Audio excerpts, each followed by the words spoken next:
नमस्कार, मेरा नाम आशुतोष पांडे है और आज हम आपसे बातें करेंगे कि एनसीईआरटी को जल्दी से जल्दी कैसे कंप्लीट किया जाए। 100 दिनों के अंदर एनसीईआरटी को कैसे पढ़ा जाए। पिछले क्लास में मैंने बताया था कि एनसीईआरटी की पूरी लिस्ट बताई थी, आप वहां पे देख सकते हो। आज इस क्लास में मैं बताऊंगा कि एनसीईआरटी पढ़ने की जो स्ट्रेटजी होनी चाहिए वो कैसी होनी चाहिए, ये आईएएस के किस किस स्टेज में कितना इफेक्टिव है इसको बताऊंगा। तो चलिए वीडियो स्टार्ट करते हैं।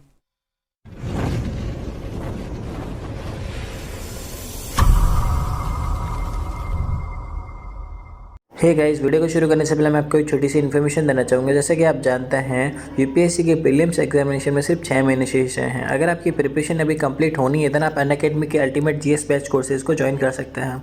इस बैच कोर्स में आपको full syllabus coverage with PDF study material provide किया जाएगा। साथ ही आपको प्रीलिम्स की टेस्ट सीरीज विद एनालिसिस भी प्रोवाइड की जाएंगी। इसी के साथ आपको इसमें इंटरव्यू की प्रिपरेशन भी करवाई जाएगी। ये बैच कोर्स आप 6 मंथ के ड्यूरेशन में, 1 ईयर के ड्यूरेशन में तथा 2 ईयर के ड्यूरेशन में भी बाय कर सकते हैं। साथ ही दोस्तों, अगर आपको इन कोर्सेज को बाय करना है देन जल्दी कीजिए, क्योंकि इनकी प्राइस जल्दी हाइक होने वाली है। तो दोस्तों जल्दी कीजिए, ये आपके लिए गोल्डन अपॉर्चुनिटी है, क्योंकि प्राइस हाइक होने से पहले आपको ये ऑफर दिया जा रहा है। तो आप जल्दी कीजिए और इन कोर्सेज को बाय कर सकते हैं। एक्स्ट्रा 10% ऑफ पाने के लिए आप हमारा कोड एस्पिरेंट10 भी यूज़ कर सकते हैं। तो चलिए दोस्तों वीडियो को शुरू करते हैं।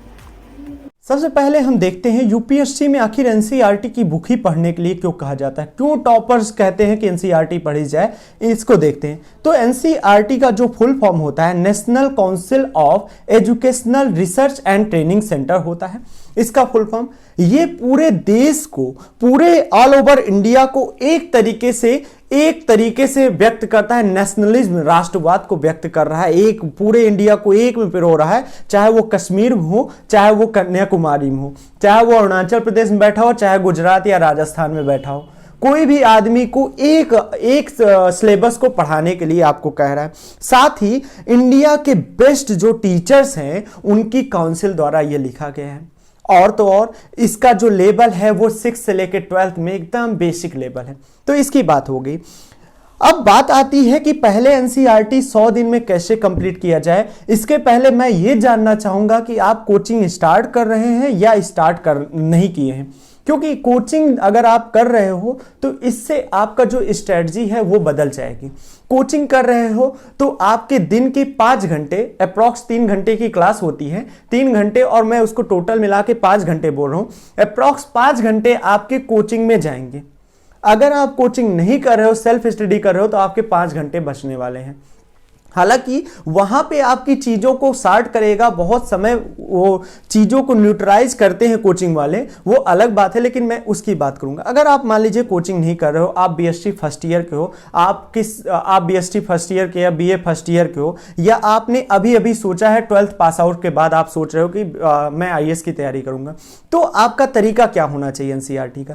पहली बात, अगर मैं एनसीईआरटी की बातें करूं तो 6 से लेकर 12 तक जो यूपीएससी के लिए इंपॉर्टेंट है उसकी अगर लिस्ट बनाओ तो 30 या 40 के प्लस ही मान के चलिए कि आपके पास बुक लिस्ट होगी एनसीईआरटी की। लैंग्वेज चाहे जो हो, आप चाहे हिंदी मीडियम में पढ़ रहे हो, चाहे इंग्लिश मीडियम में पढ़ रहे हो, तेलुगु मीडियम में, संविधान की 22 लैंग्वेज में से किसी भी लैंग्वेज में आप तैयारी कर रहे हो, उससे मुझे फर्क नहीं, सबकी एनसीईआरटी होती है सब लैंग्वेज में। जो कि आपको पुरानी एनसीईआरटी की एक ऐप आती है, उसमें आपको फ्री ऑफ कास्ट मिल भी जाएगा और मार्केट में बुक भी मिल जाएगी, बड़े सस्ते होते हैं। ठीक है, पहली बात, अगर आप शुरुआत कर रहे हो एनसीईआरटी पढ़ने की या यूपीएससी की तैयारी शुरुआत कर रहे हो, तो मैं आपको सजेशन दूंगा कि एक साथ एनसीईआरटी मत लीजिए, एक एक करके एनसीईआरटी लीजिएगा। पूरी सीक्वेंस मैं दिखा रहा हूं आपको, एक एक करके आप एनसीईआरटी को लीजिएगा। एक करके लेंगे, जैसे आपने लिया, मान लीजिए 6 का ही ले लिया या 12th का आपने एक एनसीईआरटी ले लिया हिस्ट्री का,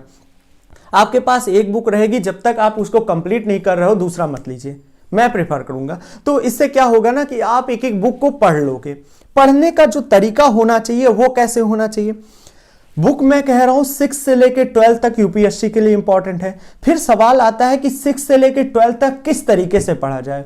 एक तरीका कहता है कि आप 6 से उठाओ और 12 तक पढ़ो, और एक तरीका कहता है कि आप स्मार्ट तरीके से पढ़ो। तो मैं आपको स्मार्ट तरीका बता रहा हूं। स्मार्ट तरीका यह है कि आप 11 12 की एनसीईआरटी उठाइए, मैंने जहां तक मैं अपना पर्सनल ओपिनियन, अपना पर्सनल अनुभव बता रहा हूं आपको कि 6 लेके 8 तक की चीजें वही हैं जो 11th से 12th में लिखी गई हैं।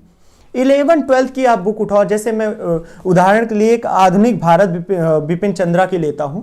बिपिन चंद्रा सर ने आधुनिक भारत जो लिखी है उसकी बातें करते हैं।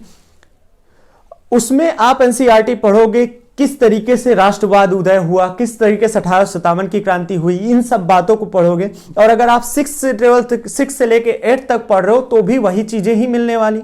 लेकिन वो चीजें क्या है कि 6 से लेके 12 6 से लेके 8 में चीजों को बड़े छोटे छोटे भागों को बड़ा विस्तार से लिखा गया है, जो कि आपके मेंस पॉइंट ऑफ व्यू से बहुत इंपॉर्टेंट होगा। अगर आप मेंस के आंसर लिख रहे हो तो वहां पे क्वेश्चन आएंगे, वहां से आप लिखने की शैली होगी, आपको निबंध लिखने का, एस्से लिखने का, आंसर राइटिंग लिखने का शैली मिलेगा।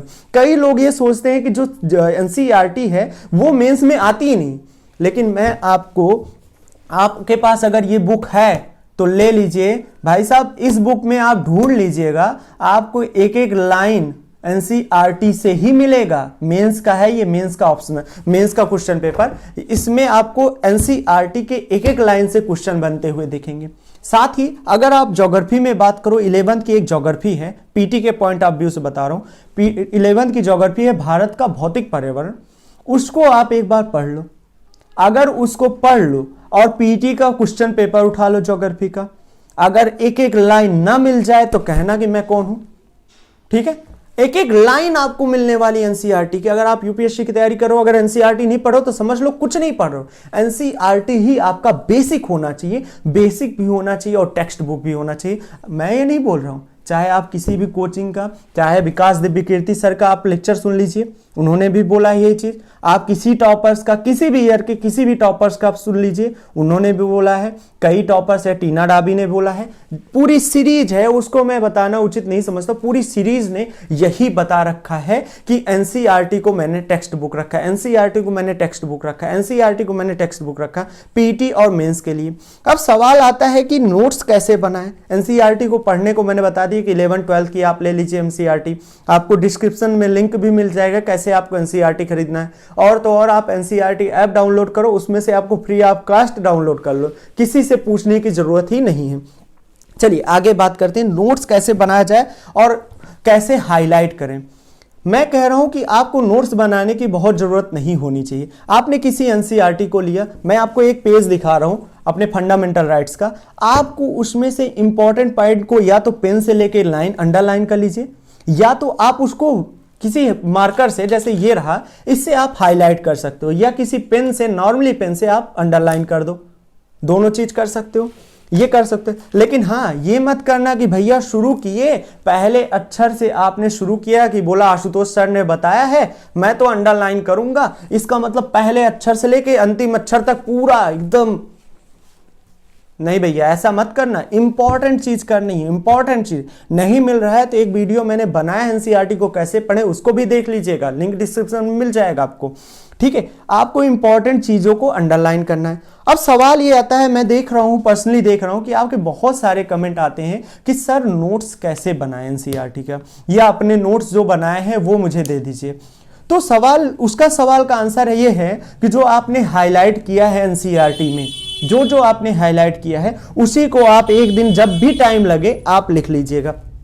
अगर आपको जल्दी पढ़ना है तो नोट्स बनाने के चक्कर मत पड़िएगा, क्योंकि नोट्स बनाने में आपको टाइम ज्यादा लेना पड़ेगा। अगर आप नोट्स बना रहे हो, ये भी कह रहा हूं, अगर आप नोट्स बना रहे हो तो आपसे बेहतर कोई नहीं पढ़ा एनसीईआरटी को, ये भी है। अब बात आती है कि क्वेश्चन ये एनसीईआरटी पीटी और मेंस के लिए यूजफुल है या नहीं। अभी थोड़ी देर पहले चर्चा किया था, फिर से कर रहा हूं, एनसीईआरटी पीटी और मेंस किसके लिए यूजफुल है और कितने लेवल तक यूजफुल है।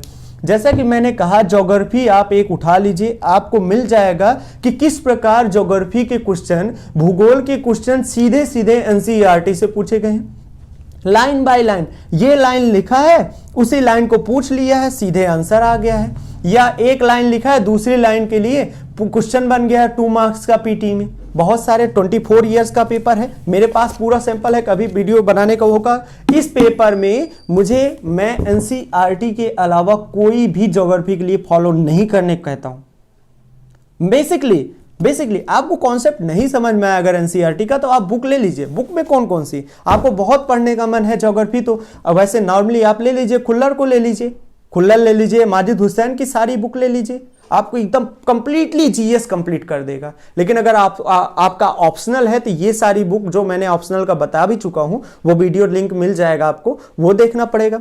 आपको पीटी के लिए तो एनसीईआरटी पढ़नी है, पढ़नी है, पढ़नी है, ठीक है। मेंस के आंसर राइटिंग के लिए भी आपको एनसीईआरटी पढ़नी है, क्योंकि जो आपके टीचर, जो आपकी कॉपी चेक करने वाला है मेंस का, जो आपके आईएएस का पेपर का कॉपी चेक करेगा रिटन में, वो भी एनसीईआरटी ही पढ़ के आया है, चाहे जिस लैंग्वेज का हो। और आप भी एनसीईआरटी पढ़ के ही जाओ, उसी लैंग्वेज में लिखो, तो उसको अच्छा नहीं लगेगा कि जो मैं पढ़ा हूं वही लिख रहा है बच्चा, तो नंबर आपके बढ़ जाएंगे। पॉइंट पहला। दूसरी बात, ये पीटी और मेंस के अलावा आपको इंटरव्यू में भी हेल्प करेगा, जहां तक मैं समझ रहा हूं, किसी भी टॉपिक की समझ। जैसे आप अगर ज्योग्राफी पढ़ रहे हो, तो मेरा ऑप्शनल है ज्योग्राफी, इसलिए बार बार ज्योग्राफी पे आ रहा हूं। हिस्ट्री की बात करें, हिस्ट्री को जिस प्रकार एनसीईआरटी या स्पेक्ट्रम ने डिफाइन करके इतने बेहतरीन तरीके से लिखा है, शायद ही उतने संक्षेप में इतनी बढ़िया इतिहास किसी ने लिखा होगा। तो ये बातें हुई एनसीईआरटी की इंपॉर्टेंस हो गया। अब बात आती है कि सर कोचिंग के साथ साथ एनसीईआरटी कैसे पढ़ें, ये आपके सवाल हैं जो मैं यहाँ पे लिखा हूँ। एनसीईआरटी के साथ, कोचिंग के साथ साथ एनसीईआरटी कैसे पढ़ें। जैसे आपके कोचिंग में एक टॉपिक चल रहा है, जैसे किसी का हिस्ट्री का चल रहा है, मॉडर्न इंडिया चल रही है। मॉडर्न इंडिया में कहाँ औरंगजेब का समय चल रहा है, ठीक है। औरंगजेब का छोड़िए, 1857 की क्रांति चल रही है, मोटा मोटा लेते हैं 1857 की क्रांति चल रही है, तो आप 1857 की क्रांति आप एनसीईआरटी से पढ़िए। यकीन मानिए आपके सर की लैंग्वेज 80% आपके सर की लैंग्वेज, चाहे जो सर हो कोई दिक्कत नहीं, आपके 80% आपके सर की लैंग्वेज आपके एनसीईआरटी से ही मिलने वाली। और जितनी भी बुक मार्केट में उपलब्ध है सारी की सारी एनसीईआरटी आधारित होता है, ऊपर लिख देते हैं एनसीईआरटी आधारित। तो इससे भी आप समझ सकते हो इंपॉर्टेंस क्या है, ठीक है। जहां तक मैं अपनी पर्सनल आपको ओपिनियन बता चुका हूं, कुछ बातें छूटी नहीं है। मैं प्रेफर करता हूं अगर आप ग्रेजुएशन में हैं तो अभी से एनसीईआरटी पढ़ना शुरू कर दीजिए, आपकी आदत सी पड़ जाएगी, लैंग्वेज को समझ भी लेंगे और आपकी कोचिंग में भी हेल्पफुल होगा। अगर कोचिंग कर रहे हो और नहीं कर रहे हो तो सेल्फ स्टडी करिए मेरे साथ। इंटरनेट पे मेरा नाम फ्यूचर विद आशुतोष है, एजुकेशन दुनिया में आप खोज सकते हो मुझे। तो इन्हीं बातों के साथ मैं अपनी बातों को विराम करता हूं, और अगर कुछ बातें छूट गई हैं तो मैं डिस्क्रिप्शन में या कमेंट के माध्यम से आपको बताता हूं।